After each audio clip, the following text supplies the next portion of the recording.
귀한 찬양 감사합니다. 오늘 위에서 뵈니까 오늘 처음 저희 교회를 찾아주신 분들이 여러분 뵈네요. 진심으로 환영합니다. 오늘 저는 말씀으로 하늘을 열자라는 제목으로 말씀을 드리겠습니다. 2017년도 목양 지침 옆에 보면 말씀으로 하늘을 열자라고 되어 있습니다. 시대소망 413쪽에 모든 성경 말씀은 예수의 말씀으로서 하늘을 열고 닫는 능력을 가지고 있다라는 데서 따온 슬로건입니다. 그래서 말씀으로 하늘을 열자. 이 한 가지만이 아니라 또 하나는 하나님을 만나는 예배. 예배에 있어서 가장 중요한 경험이 뭐냐면 하나님을 만나는 경험이라고 합니다.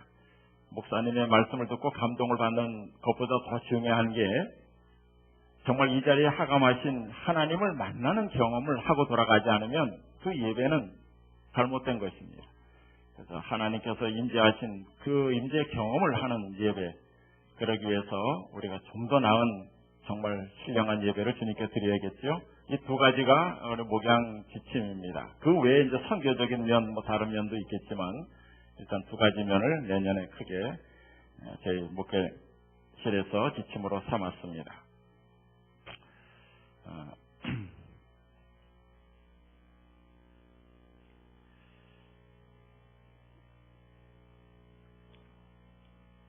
2001년부터 2015년까지 이 지구상에 일어났던 지진을 이렇게 표현한 것입니다. 하루가 한 0.1초도 안 되게 막 지나가죠. 뭐 불꽃놀이 하는 것 같죠? 보이시나요? 바짝바짝 하는 것이 뭐냐면 이게 2001년, 지금 2002년 5월 지나가고 있어요. 2002년 6월, 7월, 8월 이렇게 넘어가는데 매일 지나가면서 한시도 쉬지 않고 이 지구상에서 일어나는 지진의 진도수를 말해주고 있는 것입니다. 근데 좀 뒷부분에 가보면 아주 큰 지진, 진도 8 이상의 큰 지진도 여러 군데서 일어났음을 볼 수 있습니다. 7하고 8하고 차이는 30배인 거 아시죠? 진도 7보다 8은 30배가 더 큰 게 8입니다. 진도 9는 그러면 진도 7보다 몇 배가 더 큰 걸까요? 예? 90배가 더 큰 겁니다. 만약 진도 10이 온다면 거기 30으로 파니까 2700배가 더 큰 지진이 되겠죠.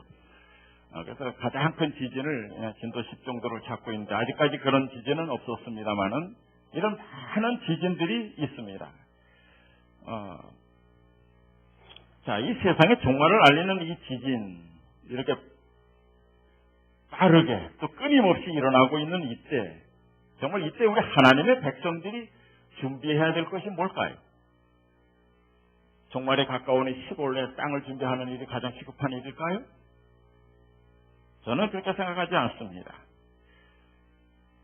때가 되면 이 땅에 말씀이 없어 기갈이 온다고 했습니다. 진리를 갈급하는 사람들이 많이 일어날 것인데 그 사람들에게 우리가 준비된 말씀으로 가서 가르쳐야 될 그 말씀을 준비하는 것이 이 시대 우리의 할 일이라고 생각합니다.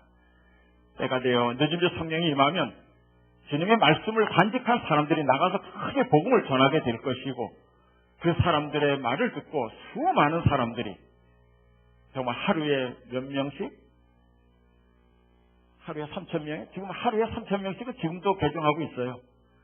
지금 전 세계적으로 저희 교회가 전 세계 하루에 3,000명씩 침례받고 있습니다. 그러니까 1년에 100만 명씩 침례를 받고 있는데 그것이 아니라 한 해 몇 명이 이사야 66장에 보면 한 나라가 하루아침에 일어나겠다 그랬어요. 그러니까 한 나라 한 5천만 명이 꼭 뭐 중국 같으면 뭐 10억이 한 나라의 숫자만큼 하나님의 백성들이 들어오는 일이 있겠다고 했습니다. 그들을 우리가 나가서 가르칠 텐데 목사가 혼자서 할 수 없습니다. 우리들 모두가 그때 나가서 전해야 될 말씀 전파자가 되어야 됩니다. 그러므로 우리가 하나님의 말씀에 익숙한 자들이 되어야 하는 것은 마땅한 일이라고 생각합니다. 그래서 이제 성경 말씀을 연구하는데 이제 내년에는 좀 성경을 좀 이렇게 말씀으로 하늘을 열자 하고 이제 어떤 여기 우리 전 목사님이 내년도 우리 목회 슬로건 지침을 삼았습니다 하는데 다들 제가 표정을 이렇게 봤더니 별로 시큰둥해요. 그럼 맨날 하던 건데 뭐 성경 통독도 하라는 건가 보다 이렇게 생각을 하는 것 같아요. 예, 성경 통독은 성경 통독이지만은 기존에 하던 것처럼 여러분에게 맡기는 것이 아니라 목회자들도 그 주에 읽을 성경에 대해서 그 전주에 미리 말씀드릴 거예요. 그 맥락을 전체 말씀드리고 또 그 안식일의 설교도 그 범위 안에서 말씀드릴 것입니다. 또 다른 점은 성경 통독을 일반적으로 지금 있는 성경 편명대로 쭉 나가는 것이 아니라 성경이 기록된 순서대로 읽어나갈 것입니다. 그래서 사업계획서에 기록된 그 성경 통독 목록표는 기록된 순서대로 나갑니다. 그래서 우리 모두가 그렇게 좀 읽어나가면서 마치 성경을 읽어도 이 드라마를 보는 것처럼 내용이 끊어지지 않고 이어지게끔 그렇게 해드리려고 하는 것입니다.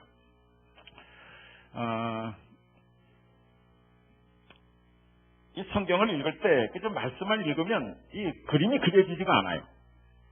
저희 집사람하고 같이 성지순례를 한번 갔는데 이렇게 쭉 이제 다 거의 하고 밑에 모압 지방으로부터 위로 암몬으로 해서 쭉 올라가고 있었어요. 여러분 어디신지 모르죠?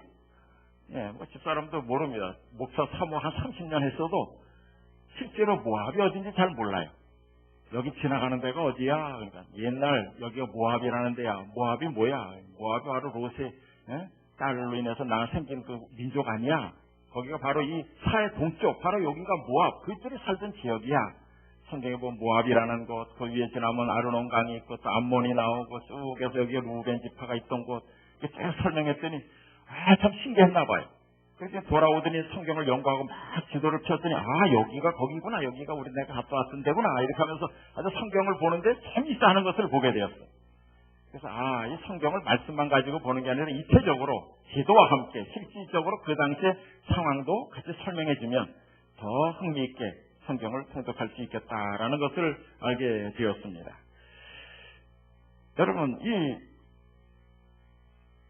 노아 방주가 머무른 나라, 노아 방주가 나중에 아라랏산에 머무르는데 그 나라가 오늘 어느 나라인지 아세요? 어느 나라일까요? 터키입니다. 터키에 있어요. 터키 동쪽에 가면 아라랏산 거기 있습니다. 그런 것들 바로 지도에 보면 터키 북쪽에 아라랏산이 나오죠. 요셉이 애굽에 갔을 때 이미 피라미드가 있었을까요? 없었을까요? 이미 있었습니다. 재미있는 것은 에스더가 살던 시대에 에스더와 철학자 소크라테스는 같은 시기에 있었습니다. 그 다음에 공자, 또 부처, 그런 분들이 살던 그 시대에 우리 성경에 유명한 인물이 누굴까요? 다니엘입니다.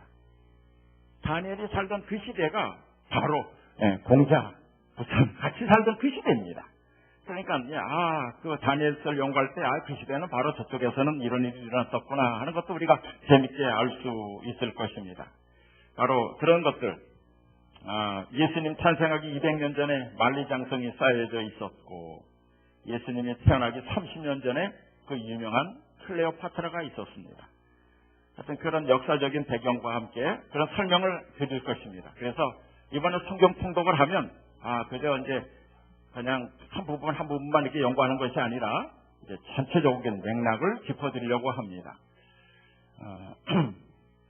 물론 이제 내년에는 그렇게 하고 그 다음 해는 정말 중요한 계시록, 다니엘서 같은 부분 책들을 집중적으로 연구할 또 기회도 가지려고 생각 중에 있습니다.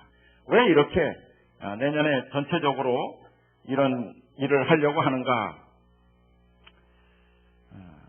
많은 분들이 성경을 수십 년 동안 읽어왔지만은 이 성경의 전체 이 골격을 잘 이해하지 못합니다. 호세아서를 읽으면서 이 호세아서는 도대체 언제 시대의 선지자하고 어느 나라한테 기별을 전하는 거야? 우리한테 전하는 거예요?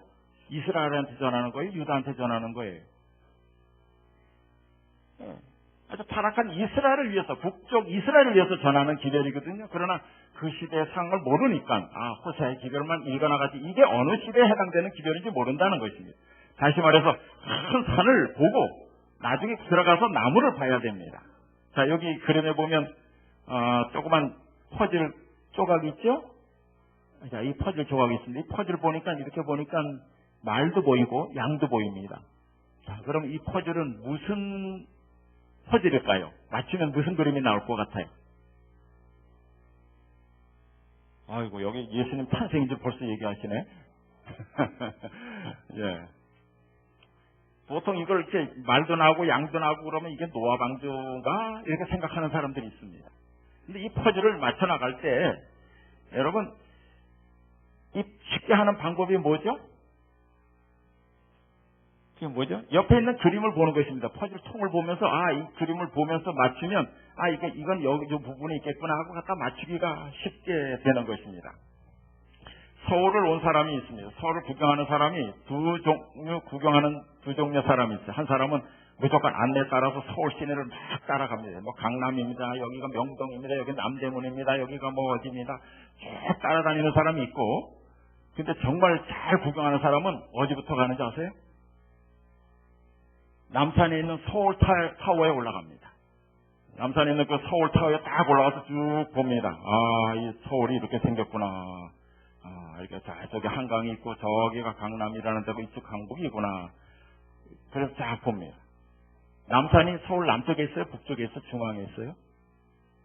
중앙에 있어요. 남산이란 말이 옛날에는 앞산이라는 뜻이라고 그래. 옛날에는 앞산을 갖다 남산이라 그랬다 그래요. 어쨌든 그렇게 구경한 사람이 내려가서 관광을 하면서 이렇게 남산을 보면서 여기가 지금 어쪽에 내가 와 있구나 이런 걸 알 수 있는 것입니다. 마찬가지로 이 성경 전체 맥락을 짚어주면 지금 내가 이 성경 중에 어느 부분을 읽고 있구나, 어느 시대를 읽고 있구나 하는 것을 알 수 있기 때문에 더 말씀을 잘 이해할 수 있고 재미도 느낄 수가 있다는 것입니다. 자, 이 말씀드린 대로 조금 전에 그 퍼즐을 다 맞추면 이런 것입니다. 이렇게 이 전체 그림을 보면서 맞춰 나가면 한 부분을 읽더라도 이것이 지금 내가 어느 부분에 해당되는 것을 보고 있다는 것을 알 수 있듯이 더 확실하게 이해를 할 수 있게 되는 것이죠. 내시가 있으면 구스 내시가 빌립한테 이런 말을 했습니다. 청컨대 묻노니 선지자가 이 말 한 것이 누구를 가리킴이뇨? 자기를 가리킴이뇨? 타인을 가리킴이뇨? 여러분, 이 구스 내시가 성경 어디를 읽고 있었죠? 이사야서 53장을 읽고 있었죠. 잘 아시네요. 그 읽고 있었는데 이 읽으면서도 이것이 자기를 가리키는 건지 딴 사람을 가리키는 건지 모르고 있었습니다. 그럴 때 이제 빌립이 이분이 바로 이 땅에 오신 메시아 예수 그리스도라는 것을 알려줄 때 침례를 받지 않았어요? 우리가 마찬가지입니다. 잘못 성경을 그냥 막 읽어나가면 이 구스네시처럼 도대체 이 말이 이 사람을 말하는 것인지 나를 말하는 것인지 누구를 말하는 것인지 모르는 것입니다. 그래서 이 성경 전체 맥락을 먼저 한번 짚어보자는 것입니다. 그렇게 할 때 우리 모두 성도님들이 엠마오로 가던 그 제자들이 오늘 읽은 본문입니다. 엠마오로 가던 그 제자들에게 예수님께서 나타나셔서 모세와 및 모든 선지자의 글로 시작하여 모든 성경에 쓴 바 자기에 관한 것을 자세히 설명하시니라. 예수님께서 이제 그 제자들에게 나타나셨어요. 그래가지고 창세기를 보면 이렇게 나타나지 않았느냐? 창세기가 보면 아담이 옆구리가 상처를 입고 거기서 떼낸 그 갈빗대로 하와를 만들지 않았느냐? 그 옆구리에 그 상처를 입은 아담이 그 상처를 입은 다음에 그 아내를 얻은 것처럼 그것은 바로 예수께서도 십자가에 달려서 옆구리에 상처를 입고 그로 인하여 많은 당신의 친구들을 얻게 되는 것을 상징하는 것이다. 아마 이런 설명이 있을지 모르겠어요. 저는 그때 아마 그 설명이 성경에 쫙 기록되어 있으면 얼마나 좋았을까 하는 생각이 들어요. 그러면 성경에 정말 명설교가 하나 딱 들어가실 텐데, 그죠? 예수님 하신 그 설교가 성경에 없는 것이 참 한탄스럽습니다. 그래서 다 기록하면 요한의 말대로 정말 성경에 이 창에 있는 책으로 다 기록할 수 없을 정도로 너무 많기 때문에 다 기록하지는 않았습니다. 어쨌든 이번 기회에 이렇게 성경의 모든 말씀을 제대로 자세히 설명할 때 우리 모두가 이 엠마오 두 제자처럼 우리 가슴이 뜨겁게 느껴지는, 정말 이 말씀을 듣는 내 가슴이 이렇게 뜨거운 적 없었다 하고 느끼는 그런 내년 2007년이 되면 좋겠습니다. 자, 성경을 이렇게 읽겠습니다. 이제 나중에 받아보시면 성경 읽기표를 역사선으로 재배열했어요. 그래서 이제 기록해놨습니다. 성경 사역기에서 넣었습니다. 매주 20장의 내용으로 53주에 맞춰서 이렇게 해놨습니다. 한 주 전에 이제 통독에 해당되는 부분에 대해서 목회부에서 이해를 돕는 말씀과 프린트물을 나눠드릴 것입니다. 이렇게 한 이후에 말씀을 읽으면 이해하는데 큰 도움이 될 것입니다. 그리고 구역반에서도 그 다음 주 구역반에도 이 교재를 통해서 사용해서 구역반 예배를 드리면 다시 한번 복습이 되니까 좋겠다는 생각이 됩니다. 말씀드린 대로 말씀도 설교도 그 범위 안에서 할 것입니다. 이제 한마디로 지금까지 말씀드린 걸 이렇게 요약을 해드리면 이 성경을 전체로 조감하는 것입니다. 조감도라는 게 있죠. 조감도. 예? 조감도라는 거 있잖아요. 그 조감도 할 때 조자가 무슨 조자입니까? 새조자입니다. 새조자. 새가 높은 데 떠서 이렇게 내려다보면 넓게 보듯이 조감도라는 게 그것입니다. 정말 높은 데서 이 성경 전체를 다 이렇게 보는 것입니다. 창조가 있었고 계시록의 마지막에 재창조가 있죠. 새하늘과 새 땅을 창조하잖아요. 그 사이에서 일어나는 이 모든 사건들이 내가 어디에 있고 이 사건은 언제 사건이고 이것을 내년 공부를 다 마치면 이 사건은 언제 사건이야 하고 다 알게 될 것입니다. 이제 이런 말씀만 드리니까 이제 서론적인 거고요. 좀 실질적으로 조금 말씀을 좀 드리겠습니다. 오늘 아주 기초적인 것들만 먼저 말씀을 드리겠습니다. 자, 구약 성경은 몇 권인 겁니까? 예? 예, 이거 우리나라 사람은 이렇게 안 외우는데 외국 사람들은 이렇게 하는 것 같습니다. 올드라는 단어가 3단어고 테스타먼트라는 단어가 9개예요. 그러니까 합치면 39권이에요. 그래서 이제 구약은 몇 권이에요? 39권. 그 다음에 신약은 몇 권이죠? 예, 그래서 어떻게 하면 돼요? 예, 근데 미국 사람들은 이렇게 하네요. 여기 똑같이 신약은 뉴 테스타먼트도 똑같은 글자 3자 9자입니다. 그런데 여기서는 3 곱하기 9는 27이에요. 그래서 39권과 39, 27을 둘 더하면 몇 권이죠? 예, 66권 되는 것입니다. 그러면 이 66권이 언제 우리 손에 이렇게 들여진 정경이 됐을까요? 언제 이렇게 됐을까요? 하나님이 하늘에서 뚝, 야, 이것이 성경이다 하고 이렇게 내려줬나요? 하나님께서 이걸 성경으로 해라, 이렇게 66권 이걸 갖다 성경으로 해라 그랬을까요? 그렇지 않아요. 몰몬경은 그 창시자가 어느 날 땅을 파보다가 땅 속에 그 몰몬경을 발견했다 그렇게 얘기합니다. 그래서 이거 하나님이 주신 성경이다 그래가지고 그걸 가르칩니다. 거짓말이겠지만 그렇게 가르칩니다. 근데 우리 성경은 그렇게 되지 않았습니다. 자, 우리 성경 안에 보면 기자가 40명입니다. 약 10가지 기록 수단으로 1600년간의 기록을 했습니다. 성경은 총 1189장이고 3가지 언어로 기록되어 있습니다. 히브리어, 아람어, 헬라어로 기록되어 있고 거기에 2930명의 등장인물이 있고 총 66권이고 그 다음에 1551개의 지명이 있습니다. 31,173절이고 어떤 분이 쳐보니까 356만 6,490자 이게 낱말 A, B, C, D 이게 따로따로 해서 그렇게 된다고 어떤 사람이 그까지 쉬었어요. 우리 한글하고 영어하고는 또 다를 것입니다.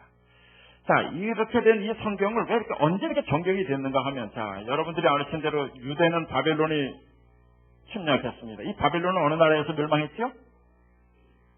바벨론은? 그 그림 보시면 바벨론은 어느 나라에서 멸망했어요? 페르시아, 메데파사.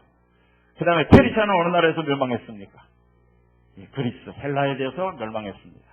자, 우리가 배운 대로 저희들은 맨날 여연 연구하면서 바벨론, 메데파사, 그리스 이렇게 한 거 아시죠? 이 그리스가 나중에 몇 나라로 분열됩니까? 예, 표범으로 상징된 그 나라가 머리도 넷이고 날개도 넷이었어요. 그래서 이 알렉산더가 죽자 그 헬라가 4나라로 분열됩니다. 그때 그 프톨레미라는 왕이 있었는데 그 사람이 애국과 바로 유대 나라 있는 그 팔레스타인을 지배합니다. 근데 이 프톨레미 2세라는 사람이 아주 신앙에 관심이 많았습니다. 유대인들을 아주 주목해봤습니다. 아, 저 사람들이 바로 그 메시아를 기다리는 민족이야? 그러면서 관심을 가졌어요. 그래가지고 어느 날 그 알렉산드리아에서 있을 때 알렉산드리아에 있는 유대인들을 불러 모았습니다. 72명을 불렀어요. 불러가지고 지시를 내렸습니다. 너희가 가지고 있는 그 성경을, 그 히브리어 성경을 번역을 좀 해봐라. 그 당시 쓰고 있는 그리스어로, 그 헬라 말입니다. 헬라어로 번역을 하라 그랬습니다. 그래서 그들이 70일 동안 그 말씀을 번역을 했는데, 그래서 생겨난 것이 무슨 성경이에요? 70인경입니다. 바로 이 70인경이 BC 3세기 말 알렉산드리아는 바로 알렉산더가 자기 이름을 따서 만든 도시입니다. 저기 이집트 북쪽에 해변가에 있는 아름다운 도시죠. 거기에서 이런 작업을 시작했습니다. 그래가지고 그들이 번역한 것을 가지고 이제 그 중에서 정말 성경의 내용과 일치되는 것만 골라서 얌니아 회의, AD 90년경에 얌니아 회의에서 이것이 성경이다, 이것이 구약 성경이다고 딱 정한 것은 AD 90년입니다. 그러니까 이미 벌써 많은 제자들이 다 죽고 예수님의 제자 요한만 살아있을 그 당시에 이 구약 성경이 정경으로 된 것입니다. 신약 성경은 언제 확정됐는지 아십니까? AD 397년에 카르타고 회의에서 요 성경이 27권이 요게 바로 이 성경이다라고 딱 정경화 그렇게 정해졌습니다. 그러니까 구약성경은 BC 3세기에 이것이 번역이 시작됐고 AD 90년경에 이렇게 정경화로 됐다. 그런 것을 잘 기억하시면 좋겠습니다. 자, 이 역사라는 단어가 있습니다. 역사라는 단어가 있는데 역사라는 영어로 단어가 뭐죠? 예, 히스토리입니다. 자, 이 히스토리인데 이 히스토리의 의미가 뭘까요? 히스토리는 히스토리의 약자입니다. 히스토리. 그분의 이야기입니다. 실제로 역사는 예수 그리스도 하나님의 역사입니다. 그분의 이야기예요. 주전과 주후도 예수 그리스도를 인해서 나누어지잖아요. 예수님 오시기 전, 예수님 오신 이후. 사실 역사는 이 말 그대로 그분의 이야기가 역사입니다. 그러므로 이제 성경에 나타난 그분의 역사를 우리들이 깊이 좀 살펴볼 필요가 있습니다. 자, 구약의 역사서는 그러면 어떤 책이 있는가? 자, 지금까지는 우리가 이제 이렇게 구별을 할 때 창세기, 출애굽기, 레위기, 민수기, 신명기를 뭐라고 불렀어요? 모세, 오경 이렇게 불렀습니다. 이걸 따로 이렇게 분류했습니다. 이것도 틀린 건 아니에요. 그러나 이 창세기, 출애굽기, 레위기, 민수기, 신명기와 여호수아서부터 에스더까지 나중에 12권만 이렇게 역사서라고 그랬는데 실제로 이스라엘의 역사는 창조부터 그 구약의 역사는 창세기부터 에스더까지 이 전체가 다 구약의 역사입니다. 이해하시겠습니까? 예. 일반적으로 이렇게 12권 여호수아서부터 에스더까지만 이게 역사서다 이렇게 말했는데 실제로는 창세기부터 역사가 시작된다는 것입니다. 자, 이걸 다시 그림을 구체적으로 좀 분류하면 이렇습니다. 역사서는 바로 율법서 5권과 그 다음에 역사서 12권, 그 다음에 시가서 5권, 그 다음에 선지서가 17권인데 그 중에 5권은 대선지서, 그 다음에 작은 거는 소선지서라고 합니다. 대선지서, 소선지서를 우리가 나누는 그 기준은 양이 많고 적음이라 그랬죠? 그 선지자가 위대하고 그 아니라 예레미야, 이사야, 또 에스겔, 다니엘은 양이 좀 커요. 근데 나머지 호세아서부터는 양이 작습니다. 1장, 2장, 3장. 그래서 작은 거는 소선지서, 큰 거는 대선지서 이렇게 말합니다. 그러나 이것을 실질적으로 3개로 크게 구별하면 이것입니다. 창세기와 에스더까지가, 창세기부터 에스더까지가 역사서, 그 다음에 욥기, 시편, 저문, 아가까지가 시가서, 그 다음에 이사야서부터 말라기까지가 예언서. 자, 이렇게 구별하면 됩니다. 참 쉽죠? 예, 앞으로는 이렇게 이제 보시면 됩니다. 예. 이 복잡한 그림은 제가 좀, 설명을 잘 안 보이시죠? 예, 글씨가 잘 안 보입니다. 자, 역사서 중에서 바벨론 포로 이전에 쓰여진 역사서가 있고 바벨론 포로 이후에 쓰여진 역사서가 있는데 이 3가지만 기억하면 됩니다. 바벨론 포로 때, 그 포로 이후에 쓰여진 역사서는 3가지입니다. 에스라, 니헤미야, 에스더. 한번 따라해보세요. 시작.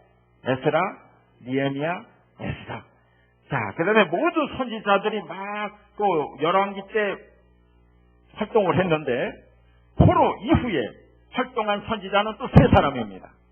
학개, 스가랴, 말라기. 따라해보세요. 시작. 학개, 스가랴, 말라기. 이렇게 되어 있습니다. 자, 요거만 기억하시고요. 자, 그런데 이제 창세기, 출애굽기, 레위기, 민수기, 신명기, 여호수아 이렇게 쭉 나가는데 실질적으로 그 레위기서와 신명기는 역사책이 아닙니다. 역사서에 들어갔지만 역사서가 아닌 것들이 뭐 있냐면 레위기서, 신명기서, 또 룻기서, 또 에스더서입니다. 에스더. 자, 그래서 실질적으로 이야기들은 이렇게 됩니다. 성경의 이야기 전체를 줄거리를 쭉 말씀드리면 창세기 이어서 그 다음에 출애굽기로 가고 그 다음에 출애굽기 다음에 어디로 넘어갈까요? 역사는 이야기는 민수기로 넘어갑니다. 그 다음에 민수기 다음에 여호수아하고 여호수아 사사기, 그 다음에 사무엘상하, 열왕기상하, 그 다음에 에스라, 느헤미야 이렇게 나갑니다. 자, 이제 그 설명을 지금부터 좀 드리겠습니다. 시간 되는 데까지 제가 좀 드리겠습니다. 자, 창세기는 무슨 책인가? 너무 많이 읽으셨죠? 내년도 또 창세기를 읽기 시작하다가 또 중간에 그만두실 분 계시죠? 어떤 세계에서 제일 많이 읽는 책이 무슨 책이에요? 창세기예요. 왜 많이 읽어요? 하도 시작은 했다가 또 그만두고 그 다음에 또 시작했다가 그만두고 그래서 아주 창세기는 많이 읽습니다. 재미도 있지만은 자, 내년에는 그렇게 끝나지 않길 바랍니다. 창세기는 크게 두 부분으로 구별하면 됩니다. 창조 이야기와 족장 이야기입니다. 창세기 1장부터 11장까지는 태고의 역사와 인류 역사의 출발이 기록되어 있습니다. 창세기라는 말의 뜻이 뭐예요? 창세기가 뜻이 뭐예요? 창조한 그 당시 세기의 이야기 이 말입니다. 창조 당시의 이야기가 창세기예요. 그리고 12장부터는 족장의 이야기가 나옵니다. 아브라함으로부터 시작해서 쭉 요셉까지 이야기가 나옵니다. 이 창세기에 그 해당되는 기간은 참 깁니다. 그렇죠? 타락해서부터 요셉까지 오니까 약 몇 년이 걸릴까요? 아브라함까지가 2000년이고 그 다음에 애굽에 들어가기 애굽 모세 시작하는 그 출애굽기가 1450년이 시작되니까 그 이전에 약 500년, 그러니까 약 2500년간의 약 역사가 창세기에 기록되어 있습니다. 자, 출애굽기는 13개월간의 역사가 기록되어 있어요. 자, 여러분이 아시는 대로 400년의 세월이 흐르는 동안에 히브리 민족은 애굽의 노예가 되죠. 그래서 일부 1장부터 19장 2절까지 하나님께서 애굽에서 히브리 민족을 구출하는 내용이 나오고 그 다음에 19장부터 40장 마지막까지는 이제 이스라엘 백성이 애굽에 나와서 시내산 앞에 거하면서 하나님의 계시의 내용, 하나님의 말씀을 받고 성막을 완성하고 성막 위에 구름 기둥이 머물면서 이 출애굽기는 막을 내립니다. 자, 그 다음에 레위기는 역사책이 아니에요. 근데 왜 레위기가 여기 있냐면 레위기는 이제 레위라는 사람이 이름을 따서 레위기라 그랬습니다. 출애굽기는 출애굽한 이야기예요. 애굽에서 애굽한 이야기입니다만은 자, 레위기는 야곱의 몇째 아들이죠? 루벤, 시므온, 레위, 유다 이렇게 나가죠. 그러니까 셋째 아들입니다. 야곱의 셋째 아들의 이름이에요. 이 레위 지파가 맡은 것이 제사장 직분을 맡았고 성소 봉사를 맡았어요. 그래서 레위 지파가 해야 할 일들을 기록한 것이 바로 레위기서입니다. 이스라엘 백성이 애굽에서 나왔어요. 그래서 이제 그들이 나온 다음에 만들어 놓은 성막을 중심으로 하나님을 어떻게 섬겨야 할지 또 어떻게 살아야 하는지에 대한 지침서가 나옵니다. 제사제도 어떤 걸 먹어라, 전염병은 어떻게 처리하라 이런 정보가 나옵니다. 창세기 끝부분과 출애굽기 앞부분과 시간상 장소 변동은 좀 있지만은 출애굽기 끝부분과 레위기 앞부분은 시간적으로 장소로 변동이 없어요. 그래서 바로 이 출애굽기 다음으로 연결되는 것은 민수기입니다. 자, 민수기의 역사는 39년간의 역사가 민수기에 기록되어 있습니다. 민수기 할 때 그 민자는 무슨 민자예요? 백성민자. 숫자는 셀 숫자입니다. 그래서 인구를 조사한 내용이 민수기에 기록되어 있어요. 왜 숫자를 셌을까요? 그것은 이제 앞으로 올라갈 가나안까지 가는 동안에 전쟁을 해야 합니다. 그러려면 많은 병력이 필요합니다. 그래서 그들을 정비하는 내용이 민수기에 기록되어 있습니다. 병력을 정돈하고 났더니 성막에 머물고 있던 구름 기둥이 드디어 떠오릅니다. 그러자 이스라엘 백성이 이제 출발하기 시작합니다. 그런 내용이 민수기에 나옵니다. 세 번의 이동의 얘기가 나와요. 중요한 장소로서 시내산, 가데스 바네아, 모압 평지 이야기가 나옵니다. 자, 신명기는 무슨 내용일까요? 신명기. 신명, 다시 말해서 다시 새롭게 준 계명이다 이런 말입니다. 왜 다시 계명이 필요할 것이 출애굽기 계명이 있는데 왜 다시 이렇게 해야 되냐면 이제 120세가 된 모세가 죽기 전에 모압 평지에서 한 고별 설교입니다. 이미 그때까지 이미 갈렙과 여호수아를 외에 모든 사람들은 다 죽었습니다. 장정들은 다 죽었어요.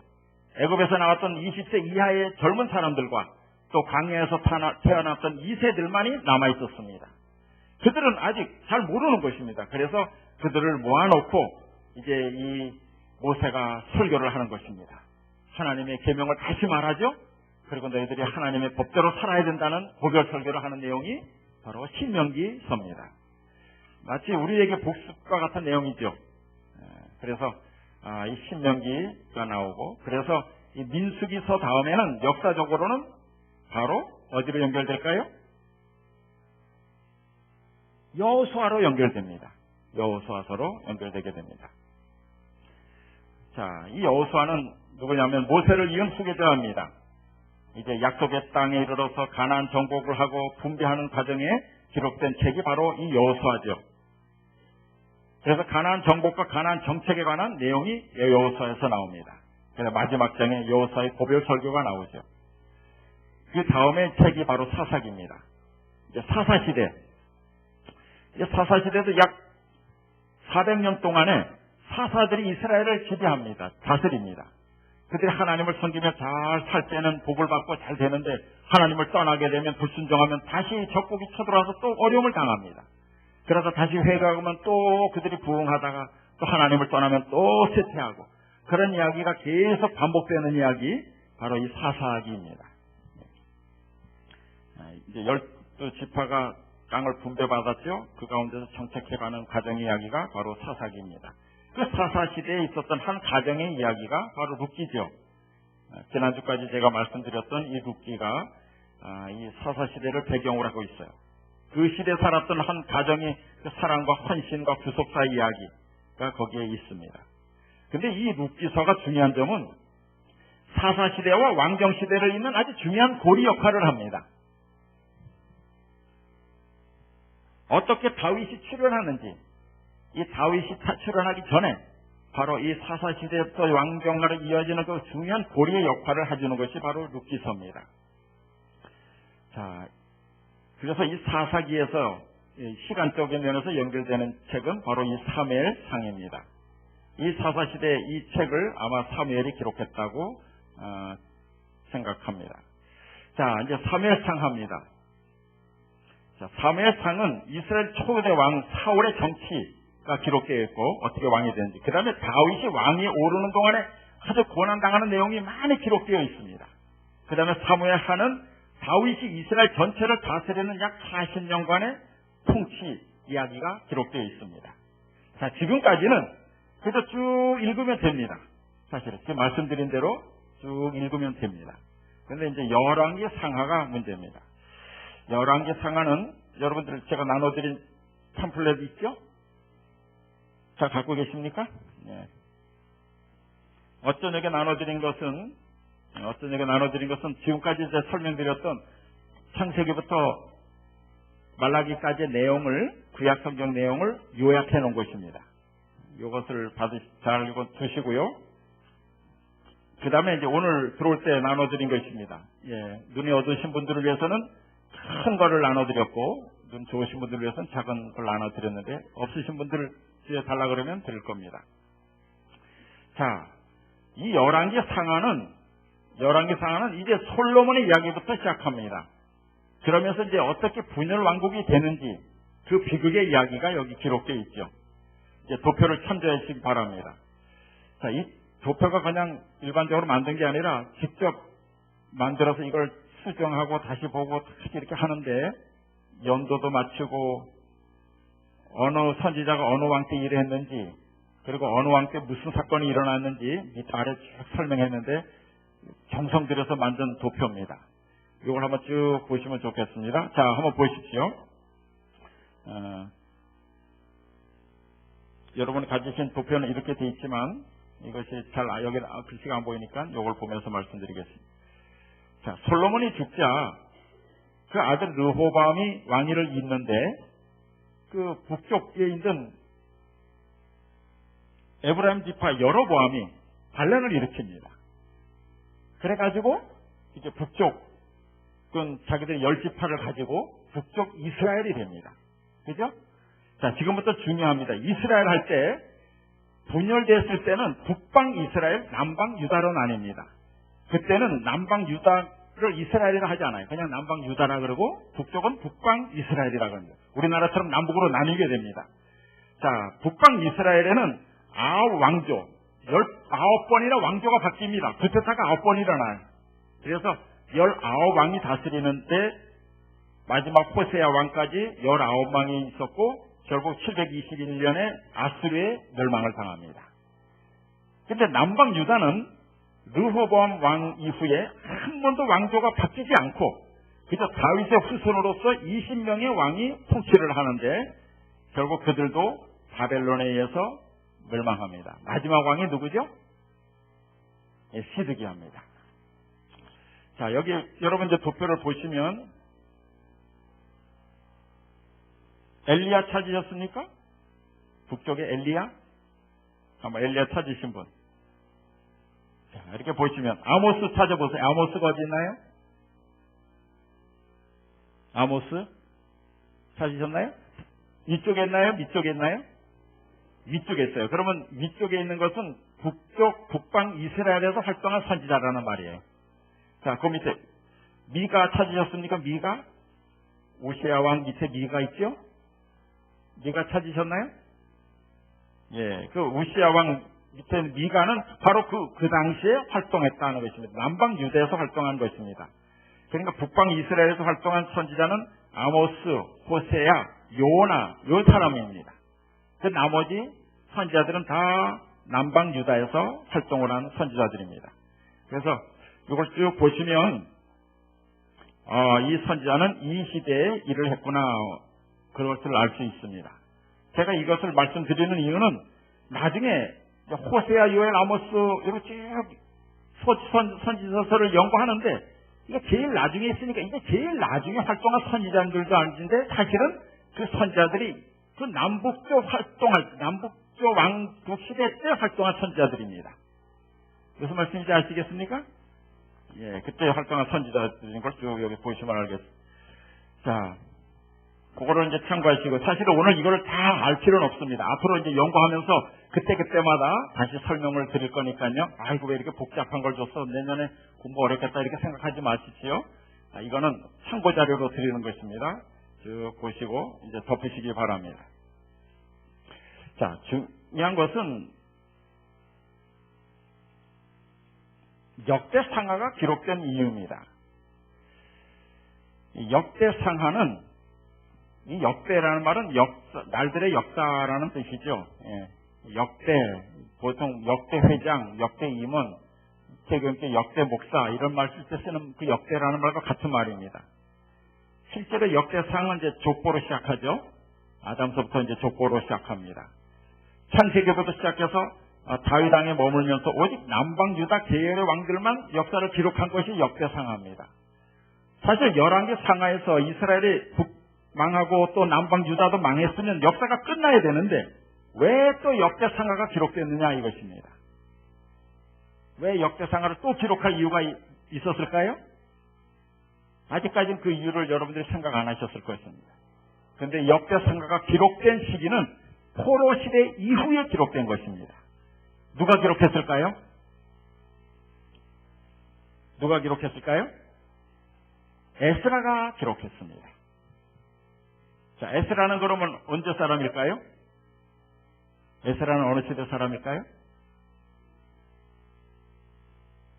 포로 시대 이후 사람입니다. 포로 시대 이후의 사람이에요. 자, 그럼 왜 기록했을까?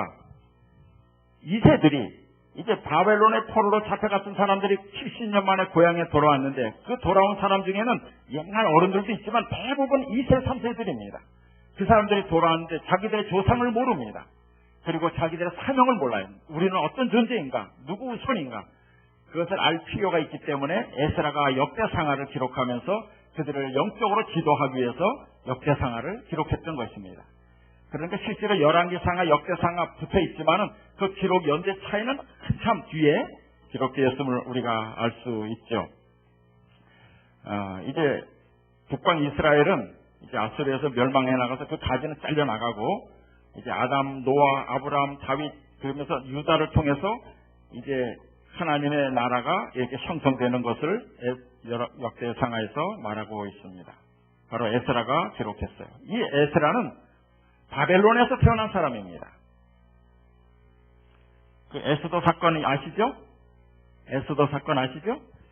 에스더가 이스라엘 백성들이 다 이제 죽임을 당할 지경이 있을 때 아하스웨로 왕 앞에 나가면서 내가 죽으면 죽으리라 나갑니다. 사실 이 사건이 지난 20년 후에 예루살렘으로 돌아가서 쓴 글이 바로 역대상하입니다. 사실 이스라엘 백성들이 고레스가 포로 석방령을 내렸을 때 다 돌아갔으면 죽을 위험을 위기를 당하지 않을 뻔했어요. 그러나 거기 남아있는 사람들이 많이 있었습니다. 그때 하만의 계책에 의해서 이스라엘 백성이 다 죽을 뻔했죠. 그러면서 이제 그가 돌아가서 자신이 다윗의 왕조 중심의 새 역사를 쓰면서 유다 지파로 이어지는 다윗 왕조야말로 진정 하나님의 나라라는 것을 증명해 보이기 위해서 쓴 책이 바로 역대상하입니다. 이 역대상하에 이어지는 책이 바로 에스라 느헤미야죠. 에스라 느헤미야 에스더 이렇게 순서가 되어 있지만 실질적으로 역사적으로는 순서가 에스더가 더 앞에 있습니다.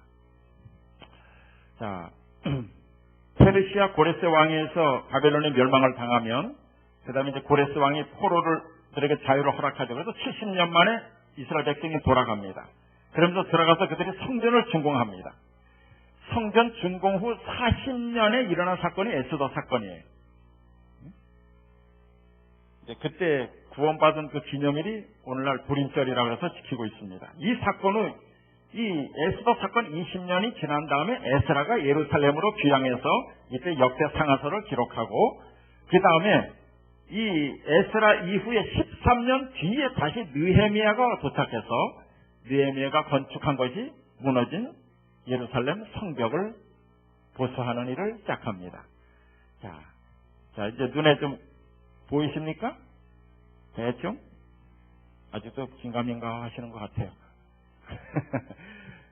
저도 설명하기 힘드네요.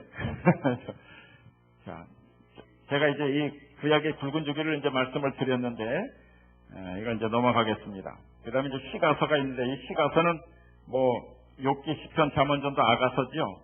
욥기는 아브라함과 같은 시대의 족장 시대 이야기이고, 창세기와 같은 시대에 기록되었죠. 그 다음에 시편은 주로 다윗의 시편이죠. 150편 중에 다윗의 시가 73편이고, 그 외에 몇 분 사람들이 있습니다. 잠언전도 아가서는 다 솔로몬의 글입니다. 자, 선지서는 여기저기 흩어져 있지만 사실 이 선지서는 다 열왕기 상하와 역대 상하에 포함됩니다. 그 시대에 해당되는 글들이 선지서들입니다. 어저께 나눠드린 구약 39권 전체 개요를 보시면 거기에 이 도표가 그냥 만들어진 게 아니고 그 칸 칸도 밑에 있으면 그 밑에 칸이 이 사람이 이 시대에 활동했구나 하는 것을 설명해주는 내용이 있고 칸도 자세히 보셔야 됩니다. 그 칸도 그렇게 해서 설명을 해놓은 것입니다. 자, 마치면서 듣느라고 아주 고생하셨습니다. 이제 창세기부터 시작해가지고 이제 계시록까지 이어지는 예언서가들이 있습니다. 자, 근데 이 예언서를 우리가 다 이해하기 힘들지만은 큰 맥락을 보면 됩니다. 자, 큰 맥락을 이어하는 6 단어 한번 이거 따라해 보시기 바랍니다. 한번 같이 읽어볼까요? 제일 위에 단어. 시작. 이게 뭘까요? 다시 한번 크게 한번 읽어보시죠. 시작. 창조, 모사, 왕포. 자, 구약은 이렇게만 아시면 구약을 다 아시는 겁니다. 뭐죠? 창조시대, 족장시대, 모세시대, 사사시대, 왕정시대, 포로시대. 이렇게 이해하시면 이제 구약은 다 이해하는 겁니다. 자, 창조시대 기록된 책이 창세기 1장부터 11장. 그 다음에 족장시대는 창세기 12장부터 50장까지입니다. 모세시대에 해당되는 책이 뭡니까? 출애굽기, 레위기, 민수기, 신명기입니다. 그 다음에 사사시대에는 여호수아, 사사기, 룻기, 사무엘, 상하도 여기다 놓으면 편해요. 사실 그 사무엘도 사사시대 때 활동한 사람인데 이 다윗 이야기가 많이 있지만은 일단 여기다 놓습니다. 그 다음에 왕정시대 열왕기 상하, 역대 상하입니다. 그 다음에 포로시대 에스라, 느헤미야, 에스더. 이렇게 자, 요거를 이제 머리에 넣으시고 이제 내년 1년 동안 공부해 나가실 때, 지금 우리는 창을 공부하고 있구나, 족 시대를 공부하고 있구나, 모 시대를 공부하고 있구나, 이렇게 머릿속에 한번 되뇌시기 바랍니다. 자, 올해는 이렇게 이제 올해가 내년이죠. 이렇게 성경을 읽어 나가려고 합니다. 그래서 이제 쭉 성경 통독표와 함께 제일 뒤에 예언의 신 부분도 넣어놨어요. 요게 해당되는 예언의 신은 요기다 이렇게 나왔습니다. 그럼 그것도 같이 시간 나시면 분들은 읽으시면 큰 은혜가 더할 것이라고 생각합니다. 자, 1년 뒤에 이렇게 한 다음에 1년 뒤에 제가 바라고 우리 목회실에서 바라는 것들이 이것입니다. 이렇게 하는 이유가 이것입니다. 성경의 각 권의 이름, 기록자, 기록 시기, 배경, 그 내용을 알게 된다는 것입니다. 그 다음에 창세기부터 시간을 타고 흐르는 역사, 성경 역사의 순서대로 성경 목록을 배치할 수 있게 됩니다. 그 다음에 선지서, 시가서를 시간의 흐름 어디에 넣어야 될지를 알게 됩니다. 그 다음에 창세기부터 계시록까지 시간을 타고 흐르는 순서대로 성경을 읽을 수 있게 되고 하나님의 말씀이 역사 속에 살아 숨쉬는 말씀으로 이해하기 시작하며 오늘도 역사를 주관하시며 경영하시는 하나님을 만날 수 있게 될 것입니다. 자, 이제 성경 각 권이 다 달라 보이지만은 그러나 그 각 권이 퍼즐같이 앞뒤가 꼭꼭 딱 들어맞는다는 사실을 깨닫게 되고 여러분 깜짝 놀라게 될 것이고 성경 전체 흐르는 하나님의 마음, 이 사랑의 편지를 알게 될 것입니다. 자, 그래서 성경을 펼칠 때 우리의 마음이 두근거릴 수 있게 된다는 것입니다. 자, 참 오늘 이 긴 내용을 구약을 다 설명하자니 짧은 시간에 여러분도 머리가 좀 아프셨을 텐데 그래도 대충 이해하셨죠? 예. 그래서 우리 내년에는 이렇게 연재수를 읽으면서 성경의 새로운 면을 좀 맛보고 그래서 큰 은혜 서로 함께 누리시게 되길 간절히 바랍니다. 감사합니다.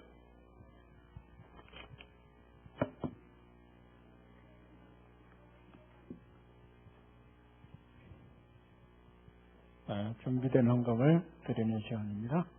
헌금하시겠습니다.